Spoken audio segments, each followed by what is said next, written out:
শুভ সকাল বন্ধুরা, আশা করছি সকলে খুব ভালো আছেন। আমার নতুন একটি ভিডিওতে আপনাদের সকলকে জানাই স্বাগত।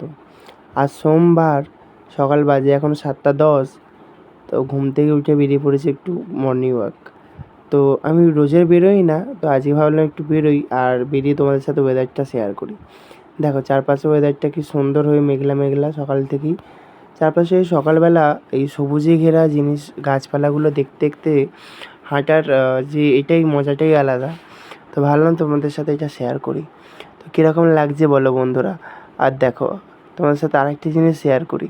এই দেখো এই মন্দিরটা দেখো, সকালবেলায় এরকম একটা মন্দির দর্শন করে দিনটা শুরু করলাম। এটা হচ্ছে বজরংবলীর মন্দির, আমাদের বাড়ির কাছাকাছি। তো দেখো কি সুন্দর লাগছে মন্দিরটা। তো বজরংবলীর নাম নিয়ে দিনটা যে শুরু করলাম, তো আশা করছি দিনটা ভালো যাবে। দেখো কি সুন্দর লাগছে সকালের ওয়েদারটা। এখন বৃষ্টি পড়েনি, বৃষ্টি থেমে গেছে, তো তাই জন্য একটু হাঁটছি। এরপরে বাড়ির কাছাকাছি চলে এসেছি, আর রাস্তার ধারে দেখো এই আখ গাছগুলো কি সুন্দর লাগছে না। তো আমার এই মিনি ভ্লগটা যদি তোমাদের ভালো লেগে থাকে, তাহলে অতি অবশ্যই একটা লাইক আর একটা কমেন্টস দিতে ভুলো না। আশা করি সকলে খুব ভালো আছেন, সুস্থ থাকবেন। দেখা হবে নতুন একটি ভিডিওতে, ততক্ষণের জন্য টাটা।